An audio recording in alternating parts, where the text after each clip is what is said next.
A family man in the early 1900s moves himself and his wife to a small town in Texas in order to get away from the humidity which may be causing her persistent cough. But that town in Texas was Black Springs, a town unlike any other in the United States, and few get out alive. What's that? You want to be scared? Come with me.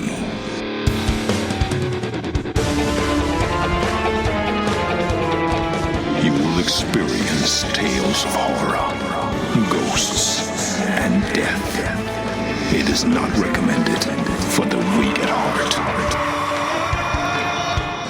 Listen in the dark. It's more fun that way. This is Weekly Spooky.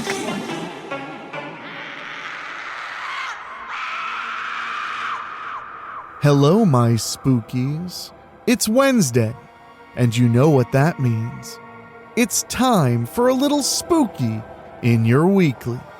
I'm your host and narrator, Enrique Couto, and we have quite a chilling story for you tonight. We're heading back to Black Springs, Texas, a town we first visited back in episode 204.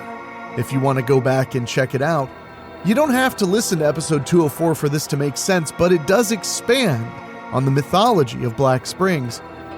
I love the concept of Black Springs. It's a little homey Texas town with so many deeply dark mysteries.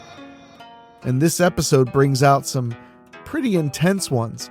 I really enjoyed it, and it was written by our listener, William Spears, a listener inspired to write for Weekly Spooky. And if you want to send in a story for us to consider, just like tonight's author did, you can send it over to weeklyspooky@gmail.com. You can also contact us for any reason at that address. We love hearing from you.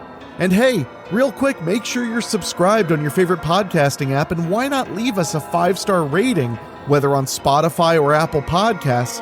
It helps the show and doesn't cost you a penny. And if you do want to spend a little bit to help support the show, you can go to weeklyspooky.com and click on Patreon. For as little as $1 a month, you get a bonus show every single month, our Undead Gratitude, and a lot of other little bonuses I think you'll enjoy.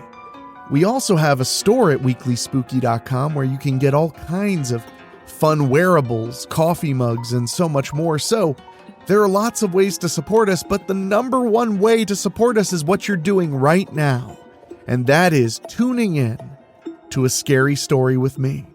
So, my friends, get out your cowboy boots. We're about to go on a trip to Black Springs right after these quick words from our sponsors.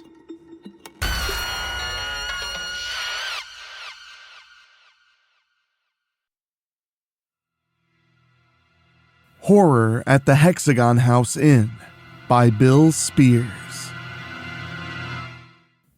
September 24th, 1934. To my dear friend Robert Hoffman. Your favorite writer of weird fictions is a cowboy now. That's right.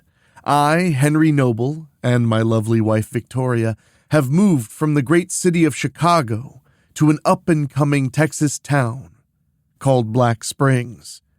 You may ask why we've moved. The move was because Victoria has been suffering from a persistent cough for months, and doctors have recommended that we move to a drier climate. So, goodbye Great Lakes and hello to a town that has no natural water source other than a creek that is 10 miles away. Black Springs is a town that seems to be prospering more than many others from the recent oil boom. While the country seems to be in a recession, you couldn't tell it here. The name even comes from the oil boom. The story I've heard is that Black Springs was named New Munich when the community was discovered by German immigrants in 1859. The name was changed in 1917 when loathing of the Kaiser by the Scotch-Irish citizens that took over the population and the discovery of oil in the area caused them to change the name to Black Springs. It's no secret that the history of Texas economics is a bloody one between cattle drives and fence cutter wars. This newest chapter is no different. On the outskirts of oil boom towns, there are acres of tent cities where the roughnecks live while working in this county. At night, the roads are filled with miscreants and robbers that are looking to take advantage of the roughnecks that are reaping great rewards for the incredibly long hours they are working. Bars and beer joints are being erected overnight to tempt the roughnecks out of their pay. It's not unusual for gunfights to happen at these establishments. Here we are, 3.5 decades into the 20th century, an age of civility, and these men are living like they were in the outlaw West. Don't let my previous paragraphs worry you too much about my safety, though. If you take out the bars, robbers, tent cities, and oil derricks, Black Springs and Samuel County are quite beautiful. There's an opera house downtown that they are installing a screen and movie projector into. It will be the first movie theater in this area. That's not all. There is legend that the opera house was opened by John Wilkes Booth after he escaped death. Imagine the absurdity of the assassin of my home state hero escaping a burning barn and gunshot to the neck to open an opera house in Texas. Our lodging is quite remarkable as well. We're staying in room 2 of the Hexagon House Inn. This beautiful structure was built at the turn of the century and has 6 identical sides, each with balconies and 3 gables. Each gable has a 5-pointed star above a peaked window. The upstairs area has 6 rooms, 1 for each side of the inn. The rooms form a sort of circle, so room 1 is next to room 6. Each room is complete with a king-sized bed and a fireplace, complete with a sitting area with 2 comfortable chairs. I have never seen anything like this and refuse to believe that an inn this remarkable exists anywhere else in the world. The inn is owned by a couple named Cartwright. They also live downstairs and are great company. In closing, I hope that you are doing well in California. Tomorrow morning I will start my new job as a ranch hand, because we both know that the delayed payments from Weird Fictions magazine are not going to be enough to support my wife and myself. Your friend, Henry Noble. October 25th, 1934.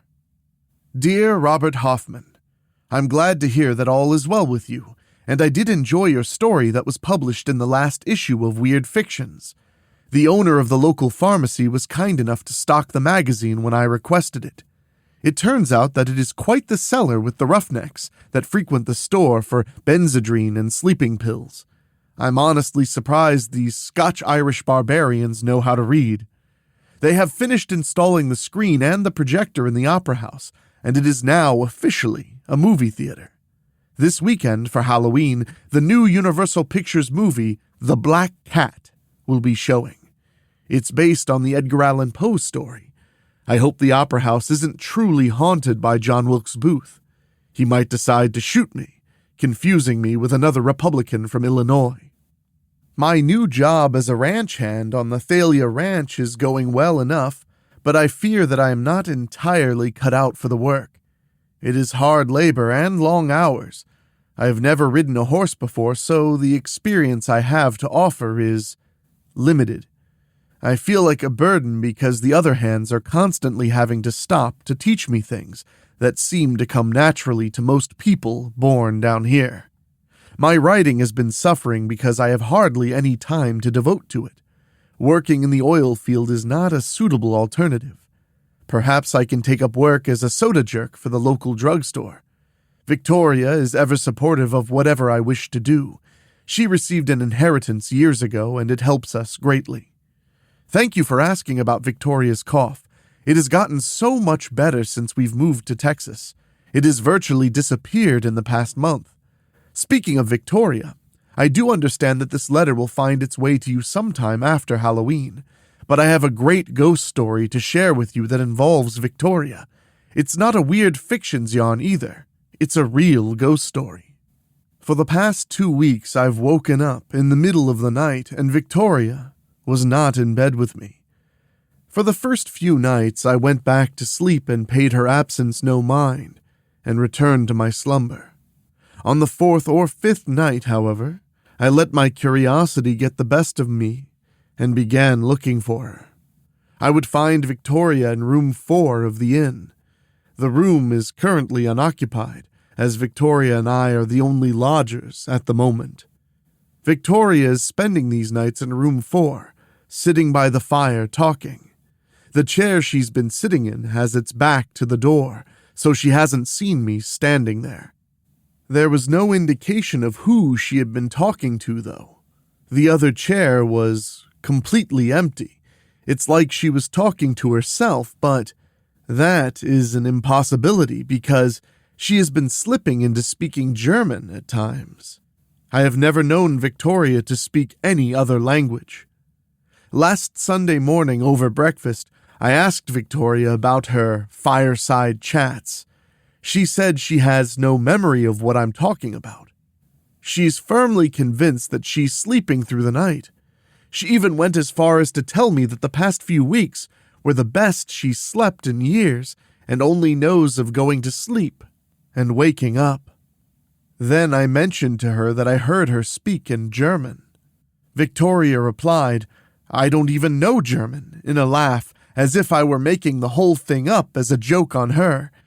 But then she paused. I have been having dreams of a German priest, though. Do you think that it's possible that Victoria is dreaming of a ghost? Or possibly that this is a case of possession? I feel like I should be keeping a record of this, then maybe I too can have a new story published in Weird Fictions. Your friend, Henry Noble. November 30th, 1934. Dear Robert Hoffman, your favorite writer of Weird Fictions is no longer a cowboy. That is correct. I am now a legitimate soda jerk. I do hope that I can perform this job to the best of my abilities. All joking aside, I received your letter Wednesday and do appreciate your support in my ghost situation. I felt you would best understand the situation out of all of our circle of Weird Fictions writer friends. The others all love to write about the supernatural, but I doubt any of them truly believe in the things they write about. It is now a cool November Friday afternoon, and I am riding in the cool air while sitting on the porch of the inn. Yesterday was Thanksgiving. I hope your holiday was well. Mine was educational. Mr. and Mrs. Cartwright are a couple in their 40s that never managed to have children. On Thanksgiving, they invited Victoria and I to join them and the family of Mr. Cartwright's brother for Thanksgiving dinner. Mr. Cartwright's brother, David, lives in San Antonio, where he has a practice as a doctor. David, his wife, and 2 teenage sons are also staying in rooms 5 and 6 of the inn for the weekend. During the dinner, I brought up Victoria's sleepwalking and dreams. As strange as it seems, I've actually never mentioned these things to the Cartwrights before. Only to you. I really haven't seen a point in mentioning them. The sleepwalking hasn't been a bother for weeks. Victoria denies it even happens, claiming she's been sleeping soundly. I've gotten used to it and am able to sleep through it. At the mention of dreams of a German priest, Mr. Cartwright and his brother David both fell silent. I took this as a rather ominous sign. So, after dinner, I made it a point to catch David on the porch while he was smoking his pipe. I wanted to find out if there was more to this. I really couldn't think of any way to lead in with it, so I just started talking, hoping that he would bring up the topic. It took a bit, but the conversation came around when David asked me how long Victoria and I were planning on staying at the inn. As long as we can. We really haven't discussed whether we should stay here or go back to Chicago. Have you thought of finding another place to stay in the meantime? Does this have to do with Victoria's dreams? David fell silent. He was looking for an excuse for us to leave that didn't involve whatever he was hiding. When he realized that there wasn't one, he asked, "Do you believe in the supernatural?" I answered that I did. I think there's something supernatural in that house. I think it's been here since 1917. Why 1917? I asked. In 1917, the Catholic Church built that little chapel out on the east side of town. I don't know why they even built it. Everyone in town is either German families that immigrated to Texas during the days of the impresarios, or Scotch-Irish by way of Tennessee. The Germans are Lutheran, and the Scotch-Irish are Baptist. There's no Catholics. Anywho, they sent a priest, a German named Father Johann Bauer. Not like the Germans that were already here and have been here since the town was founded. This was a German from Germany. You can imagine that didn't go over very well since the Great War was going on at the time. We were in the middle of changing the name of the town because even the Germans living here didn't want to be associated with Germany. People said things about him. Some said that the Catholics didn't even build the church, that it was the Kaiser that had built it, and that the priest was a spy for the Kaiser. That made sense to a lot of people. Father Bauer was having a hard time finding any place to stay. None of the boarding houses would have him. No one wanted to rent or sell to him. My parents owned the inn at the time and weren't in any position to turn down anybody. So he stayed here, in room 4. I was 22 at the time and working here part-time and at the pharmacy part-time trying to save up for medical school. There was a pause. It was almost as if David needed a push to go further. So I asked him, what happened to Father Bauer? That church is about 1.5 miles from here. Father Bauer would walk it every day.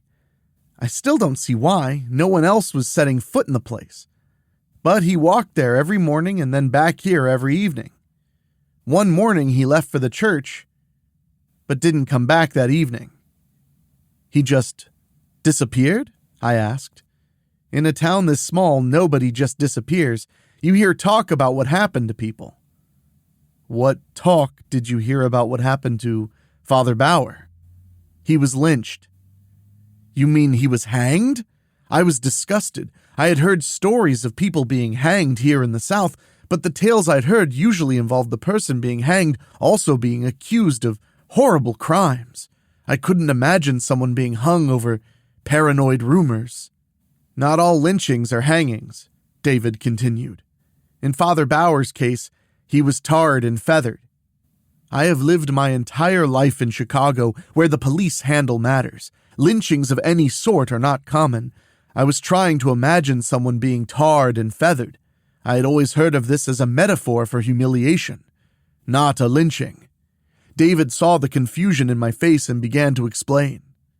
When someone is tarred and feathered, it's supposed to hurt and scar but not kill. The tar has to be hot enough to stick to the skin and the feathers. That's about 350 to 400 degrees at least. There was a group of about 6 men that waited for Father Bauer between the church and here that evening. From what I understand, the goal was never to kill him, just to hurt him bad enough to make him want to leave. Something went wrong, though, and he ended up dead. From what I heard, the body was buried with the feathers still melted to the flesh. David Cartwright went on to tell me that the Catholic Church sent a new priest the following spring, this time an Irishman, so those types of rumors wouldn't spread again. David said he moved to San Antonio the following fall and tries not to think of Father Bauer. I hope that my story hasn't lowered your spirits too much. I fear that this story might be too gruesome for even the pages of Weird Fictions if I were to try to turn it into a story for the magazine. I felt that I must write you while it was still on my mind, since it seems to relate to Victoria's new sleeping habits. I really want to get this to you as soon as possible, and it is early enough that I can walk to the post now and send it. Henry Noble. February 19th, 1935. My friend, Robert Hoffman. It has been months since I have written to you, and if you responded to the letter I sent you during Thanksgiving, I never received it. I have been institutionalized and imprisoned since the night that I placed that letter in the post to you. Robert, you are the only one that will believe me, and I have tried to explain to others what happened, but they locked me up in a sanitarium in North Texas where I was drugged and unable to communicate with the outside world. Don't go away. Weekly Spooky will be right back.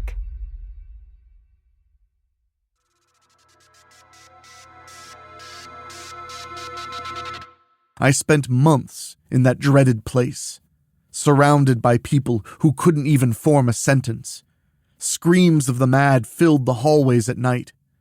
They thought I was mad because of the story I told them, but the place they sent me to cure me was driving me mad. I'm getting far ahead of myself, though. I need to start with that night, the night that you last heard from me. The evening was very normal. After I returned from placing the letter in the post, we sat in the parlor visiting. The Cartwrights, David's family, Virginia, and myself. The Cartwrights had a bottle of Kentucky bourbon that they shared with us. Around midnight, a thunderstorm rolled in. We wound things down and retired to our rooms. I fell asleep easily with the bourbon in my system and Victoria beside me. As soon as my head hit the pillow, I was sleeping heavily, regardless of the storm. Suddenly, I was awakened by a stark, blood-curdling scream, the scream of a woman. I bolted upright, reaching my hand beside me. Victoria wasn't there. The storm was still raging outside.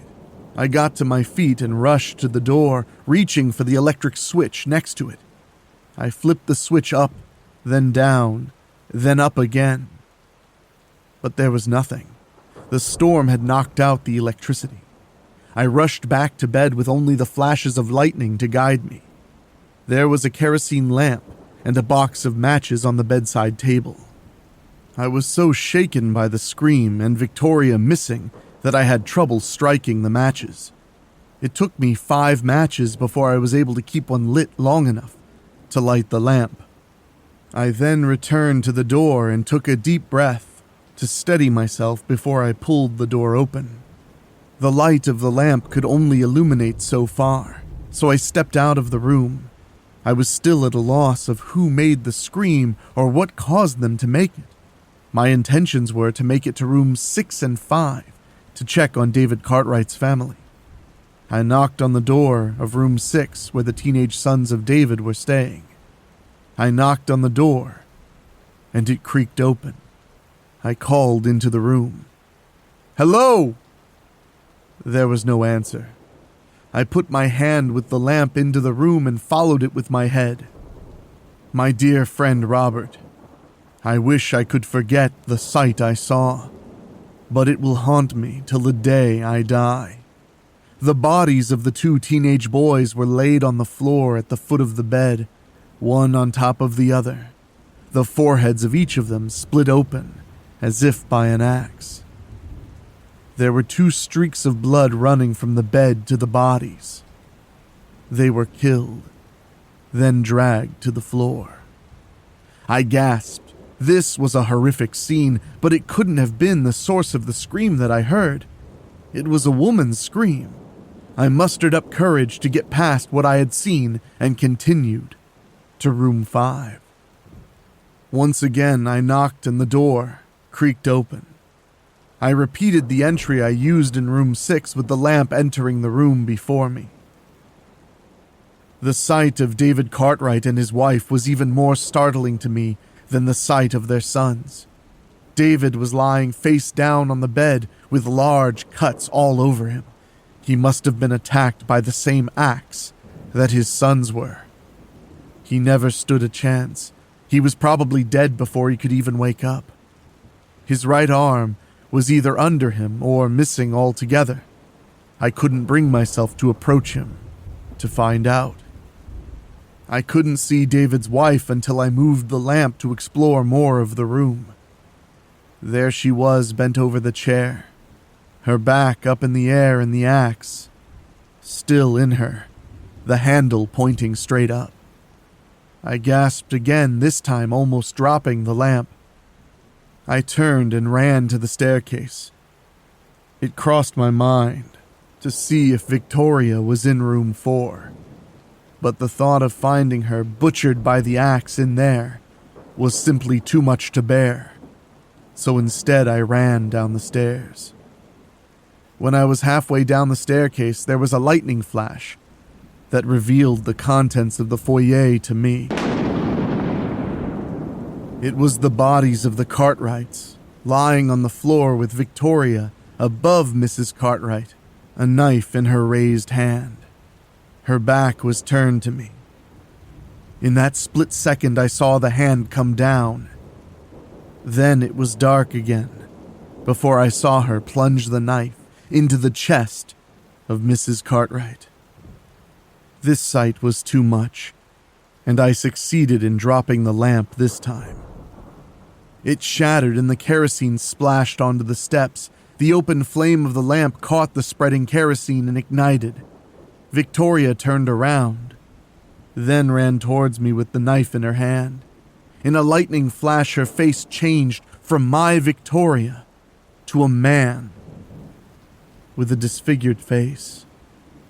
A burned face with feathers melted to it. My Victoria was Father Bauer in that flash of lightning. But then it was back to my Victoria when the flash was over. But it wasn't my Victoria, because whatever it was still came at me with the knife raised. I was caught off guard and fell backwards, sliding down the stairs, but I was able to gather myself enough to make it to my feet quickly. Victoria, now standing in front of me, raised her hand, then brought the knife down at me. But I caught her arm.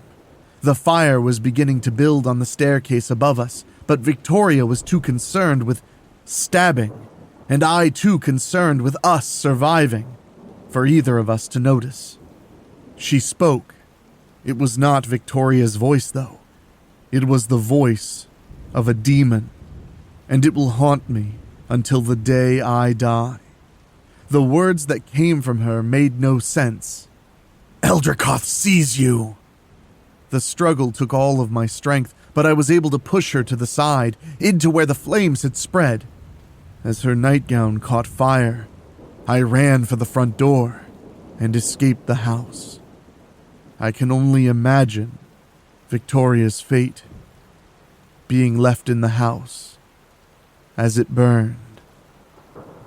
I stood in the road watching the Hexagon house engulfed in flames as the sheriff approached. I told him exactly what had happened, and he took me to the sanitarium. I feared I would die in that place, screaming the words, "Eldrakoth sees you!" But the sheriff returned for me and took me back to Black Springs for a trial. I thought that it would be an actual trial, but instead I was rushed into a courtroom and found guilty in less than an hour of murdering 7 people. I now sit on death row, this being my first correspondence since I last wrote you. You are the only person that will believe me. Please help. Henry Noble.